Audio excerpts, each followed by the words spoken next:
VimmiRamlochan, and my presentation today is a reflection on my annotated bibliography about the homeless students of America and what is being done to improve their chances at academic success. I'm going to address two sides of this particular topic. Specifically, whether more funding should be available to our homeless youth and the effectiveness of the allocations of those funds. On one hand, the predicament of homeless students is illustrated by limited resources.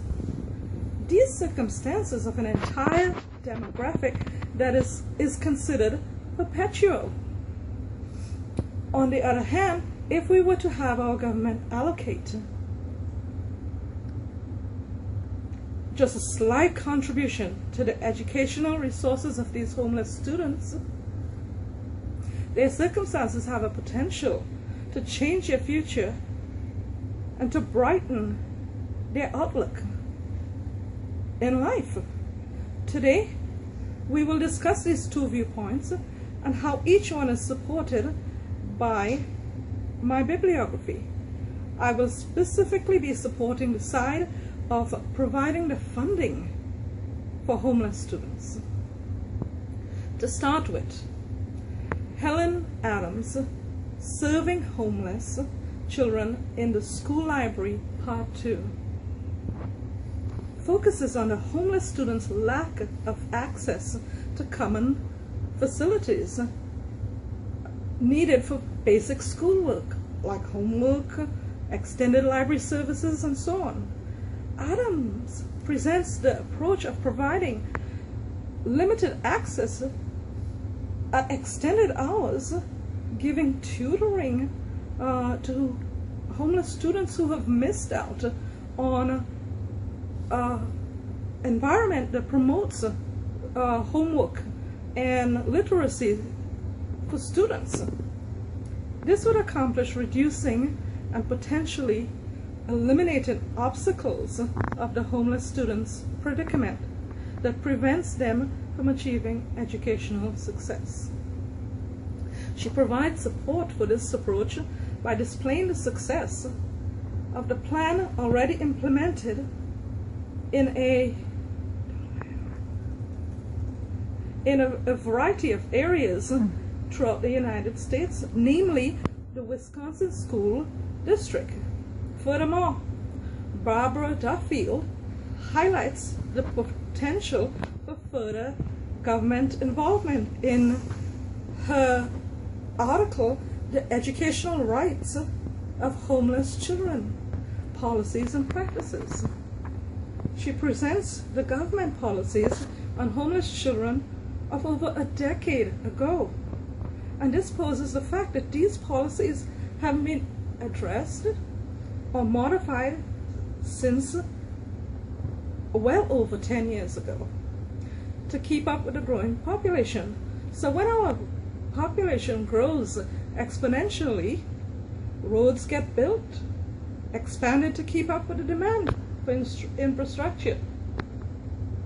But we can't do the same for homeless students who are in their circumstances through no fault and choices of their own in dire strait. Roman Espejo goes into detail on matters of this circumstances work, Urban America, Detroit. He emphasizes that these students have no control over their circumstances as they're emotionally and economically dependent on their parents. Speaking of those, another advocate, Michael Martin, illustrates in his interview with a social worker and educational correspondent in Mobile, Alabama, the frequent displacement of homeless families. The community is providing resources, but there's still no program in place to deal with the transient nature of homeless students. I aim to demonstrate a need for a broader outlook by the government regarding the laws that govern the rights of homeless students. I will attempt to show areas where grassroots programs have been successful in creating necessary support at community level to provide ongoing education for the homeless students and their family, which would most often eliminate the need of transient homeless to leave the community. These programs are sometimes brilliant and very effective, but most often they do not have sufficient funding to continue. Ready? You have to tell me. It is important that the government provide emergency funds, such as food stamps and medical coverage for homeless.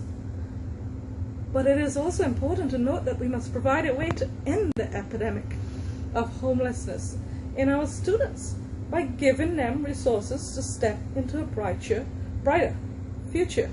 This can only be done when we provide resources for them to become independent